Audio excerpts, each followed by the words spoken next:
चंद्रपुर लोकसभा चुनाव में कांग्रेस प्रत्याशी प्रतिभा धानोरकर ने भाजपा के सुधीर मुनगंटीवार को 2,60,406 वोटों से हराकर ऐतिहासिक जीत दर्ज की। चंद्रपुर वनिहारनी लोकसभा क्षेत्र में कांग्रेस उम्मीदवार पूर्व सांसद स्वर्गीय बाड़ू भाऊ धानोरकर की पत्नी विधायक प्रतिभा धानोरकर ने भाजपा उम्मीदवार तथा राज्य के कैबिनेट मंत्री सुधीर मुनगंटीवार को 2,60,406 वोटों से हराया।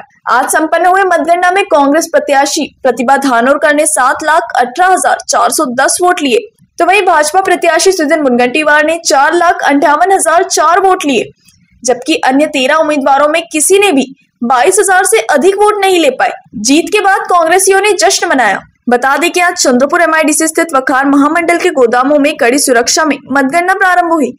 कुल 28 फेरियों में 12,30,461 वोट वैध साबित हुए, जबकि 424 वोट निरस्त हुए, तो वहीं 10,453 लोगों ने नोटा का प्रयोग किया। पोस्टल बैलेट मिलाकर कुल 12,41,828 थे, तो वहीं बसपा के राजेंद्र रामटेके को 9,188 वोट, जनसेवा गोंडवाना पार्टी के अवचित सायाम को 1,908, जय विदर्भ पार्टी के अशोक राठौड़ को 1,870, गोंडवाना गणतंत्र पार्टी के नामदेव शेड़माके को 2,258, बहुजन रिपब्लिकन सोशलिस्ट पार्टी की पूर्णिमा घोनमोड़े को 973, वंचित बहुजन आघाड़ी के राजेश बेले को 21,980, अखिल भारतीय मानवता पार्टी की वनिता राउत 1,057, सामान्य राजकीय पार्टी के विकास लसंते इनको 1,520, भीमसेना के वैद्यसागर कारसल्लावाल 1,428 vote, peoples party of India के सेवकदास बरके 1,995, निर्दलीय उम्मीदवार दिवाकर उराड़े 3,224, मिलिंद दहीवले 1,761, संजय गावंडे को 5,088 वोट मिले हैं। इस जीत संदर्भ में कांग्रेस के प्रत्याशी प्रतिभा धानोरकर ने कहा कि संघर्ष जितना बड़ा है, जीत उतनी ही शानदार होगी। वैसे ही ऐतिहासिक नतीजे आए हैं। परिणाम को लेकर आश्वस्त थी। यह विजय मेरा नहीं बल्कि जनता, किसान, खेतीकर व आम नागरिकों के साथ आघाडी के सभी पदाधिकारियों और कार्यकर्ताओं का है।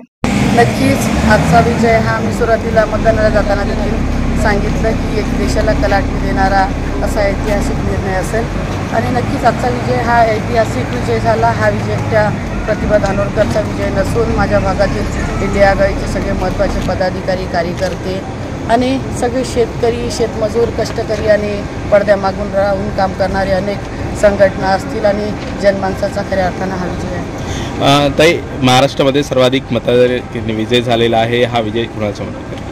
आपण बघितलं असेल की धानोरकर कुटुंब हा नेहमी इतिहास घडवत आलेला आहे। आतापर्यंत अनेक दिग्गजांना आम्ही निवडणुकांमध्ये पराभूत केला आणि त्याच इतिहासाची पुनरावृत्ती आपल्याला होताना दिसत आहे। मागच्या वेळी देखील 2019 मध्ये काँग्रेसचा एकमेव खासदार या चंद्रपूर जिल्ह्यातून निवडून गेला आणि आता परत तोच इतिहास कायम ठेवत हा विजय ऐतिहासिक असा विजय झाला।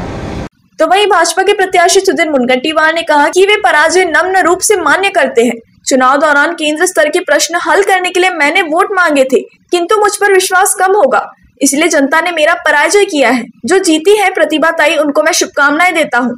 उनके नेतृत्व में इस क्षेत्र की जनता के प्रश्न हल करने में वे काम करेंगे, ऐसा विश्वास व्यक्त करता हूँ। करायचा कालावधी आहे। आज पराभव झाला तो मी अतिशय नम्रपणे मान्य करतो। मतदारांच्या निवडणुकीच्या कालावधीत जाऊन केंद्र स्तरावर असणारे या विभागाचे प्रश्न सोडवण्यासाठी मी मत मागितले। त्यामध्ये मूर्ती एअरपोर्ट असेल, बाबूपेठ ब्रिज केंद्राशी संबंधित आहे, महाकाली मंदिराचा विकास केंद्राच्या परवानगीची आवश्यकता होती, बल्लारशा मुंबई ट्रेन सुटावी, बल्लारशा पुणे ट्रेन सुटावी, नागपूर चंद्रपूर ब्रॉडगेज मेट्रो व्हावी, केंद्राशी संबंधित रेल्वेचा एखादा कोच कारखाना यावा, ॲग्रोबेस इंडस्ट्रियल झोन व्हावे, असे जे काही प्रश्न आहेत ते मी मतदारांना जाऊन माझ्या निवडणुकीच्या प्रचारात आवाहन करायचो की आपण मग जरा संधी दिली तर मी या संधीचं सोनं करेन। पण मतदारांचा कदाचित या संदर्भामध्ये माझ्यावरचा विश्वास कमी असेल। मतदारांनी माझा पराभव केला, तो मी नम्रपणे स्वीकारतो। जे या निवडणुकीत जिंकून आले त्यांना सदिच्छा देतो, प्रतिभाताईंना शुभकामना देतो की त्यांच्या नेतृत्वात या विभागाच्या सर्वसामान्य जनतेचे प्रश्न ते निश्चितपणे सोडवतील आणि सोडवण्यासाठी ते काम करतील हा विश्वासही व्यक्त करतो। मतदारांनी विकासासाठी प्रतिभाताईंना निवडून दिलाय आणि त्यांच्या नेतृत्वात विकास होण्यासाठी मी शुभकामना देतो. राज्यात मी जसं सांगितलं की या कारणाच्या संदर्भात निवडणूक संपल्याबरोबर त्याच दिवशी विश्लेषण करणं हे शक्य नसतं. काही कालावधीमध्ये चर्चा करावी लागेल कार्यकर्त्यांशी, नेत्यांशी, पदाधिकाऱ्यांशी, उमेदवारांशी, आणि मग आपल्याला एक निश्चित याचं विश्लेषण करता येईल की कुठं कांद्याचा प्रश्न होता का, एखाद्या ठिकाणी सोयाबीन कापसाचा प्रश्न होता का, कुठं जातीचं विष विकासापेक्षा भारी झालं का, कुठं महाविकास आघाडी सातत्याने ज्या पद्धतीने संविधानाच्या संदर्भात खोटं बोलत होती त्याचा काही परिणाम हा नकारात्मक झाला का, किंवा मताच्या संदर्भामध्ये जे थर्ड फ्रंटला मतं पडायची ती थर्ड फ्रंटला मतं पटली नाही त्याचा काही परिणाम झाला का, हे सर्व एकूण झालेलं या राज्यातलं मतदान आणि त्यानंतरचे झालेले एकूण परिणाम याचं विश्लेषण त्यानंतरच करता येईल.